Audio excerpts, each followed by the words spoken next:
Hello friends, welcome in my channel SPT999। This is Vikas with lecture 45 for Python। और इस lecture में हम लोग पॉलिश नोटेशन का एक सेकंड मेथड देखने जा रहे हैं, टू टर्म्स मेथड। इसमें हम लोग इनफिक्स को पोस्ट फिक्स और प्रीफिक्स में कन्वर्ट करना देखेंगे बिना स्टैक को यूज किए हुए डायरेक्ट तरीके से।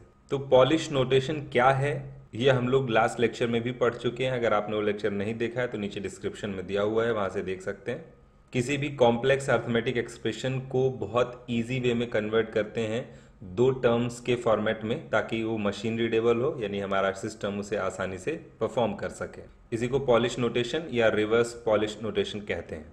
तो इस मेथड में हम लोग पूरे एक्सप्रेशन को दो दो टर्म्स में कन्वर्ट कर करके देखेंगे। जैसे कि a प्लस बी, तो ये दो टर्म्स वाला है एक्सप्रेशन, तो पूरे एक्सप्रेशन को हम लोग ऐसे ही दो टर्म्स में कन्वर्ट करेंगे। तो इसके लिए हमारे पास यहाँ पे एक एक्सप्रेशन दिया हुआ है। ये इनफिक्स नोटेशन है, मतलब प्रॉपर तरीके से जैसे कोई एक्सप्रेशन लिखा जाता है वो तरीका इनफिक्स नोटेशन कहलाता है। अब इसमें हम बॉडमास का रूल लगाएंगे। जैसे हम लोग बॉडमास लगाते हैं, सबसे पहले ब्रैकेट को सॉल्व करना है, फिर उसके बाद मॉडुलस है, डिवीजन है, और जो ऑपरेटर का प्रेसिडेंस है, अगर बॉडमास में वो सारे ऑपरेटर नहीं है और भी सारे ऑपरेटर यहाँ पे यूज किए गए हैं, तो उनका जो प्रेसिडेंस है उसके हिसाब से इनको हम सॉल्व करते हैं। तो सबसे पहले हम लोग यहाँ ब्रैकेट को सॉल्व करेंगे। तो ब्रैकेट के अंदर भी हमारे पास कई ऑपरेटर हैं, तो हम देखेंगे कि सबसे ज्यादा प्रायोरिटी इस कैरेट की होती है। तो इसकी प्रायोरिटी सबसे ज्यादा है, तो हम इन दोनों को सॉल्व करेंगे दो टर्म्स बना करके। और पोस्ट फिक्स नोटेशन कहता है कि जो ऑपरेंड्स हैं उसके बाद में ऑपरेटर को भेज दीजिए। तो ई और एफ के बाद में चला जाएगा ये कैरेट। अच्छा, ये एक्सॉर ऑपरेटर भी है, एक्सॉर ऑपरेशन के लिए भी यूज होता है, बिटवाइज ऑपरेटर इसको कहते हैं। तो यहाँ पे हम देखेंगे कि ये हमारा जो ऑपरेटर है ये इन ई और एफ के बाद में चला जाएगा। अब इसके बाद ब्रैकेट के अंदर हम देखेंगे तो ये पूरा एक सिंगल टर्म बन जाता है। जो पार्ट सॉल्व हो जाता है उस पूरे को हम एक सिंगल टर्म मान लेते हैं। तो ई एफ और ऑपरेटर मिलकर ये सिंगल टर्म बनाते हैं, और दूसरा टर्म ये डी है। इन दोनों टर्म के बीच में डिवाइड लगा है, तो फिर हमें पोस्ट फिक्स के लिए वही करना है कि इन दोनों टर्म्स के लास्ट में रख देना है इसको। यानी कि ये जो डिवाइड है ये इस कैरेट साइन के आगे चला जाएगा। तो नेक्स्ट ऑपरेशन में हमारे पास कुछ ये ऐसा होगा, कैरेट के आगे आ गया है। अभी हमारा ये जो इनर वाला ब्रैकेट है ये सॉल्व हो चुका है। अब हम आएंगे इस बड़े यानी आउटर ब्रैकेट के पास। इस आउटर ब्रैकेट में हम देखेंगे कि ये वाला पार्ट तो सॉल्व हो चुका है, माइनस मल्टीप्लाई और ये वाला मल्टीप्लाई बाकी है। तो मल्टीप्लाई और मल्टीप्लाई दोनों सेम प्रायोरिटी रखते हैं, माइनस से हायर प्रायोरिटी पे हैं, तो सबसे पहले यही सॉल्व होंगे। और क्योंकि दो हैं तो लेफ्ट में से स्टार्ट करेंगे, तो सबसे पहले ये वाला पार्ट सॉल्व होगा।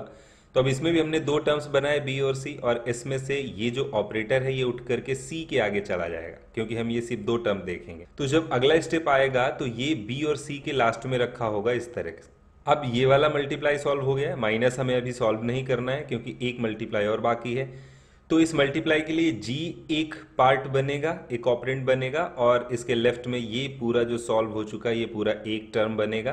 तो अब इन दोनों टर्म्स के बीच में ऑपरेशन होगा, तो ये वाला मल्टीप्लाई जी के लास्ट में चला जाएगा, पोस्ट फिक्स है तो बाद में लेके जाना है। तो अगला जो स्टेप बनेगा वहां पे ये जी के आगे जा चुका होगा, यहाँ पे जी के आगे पहुंच जाएगा, और जो पार्ट सॉल्व हो चुका है ये पूरा एक सिंगल पार्ट बन जाएगा, एक सिंगल टर्म बन जाएगा।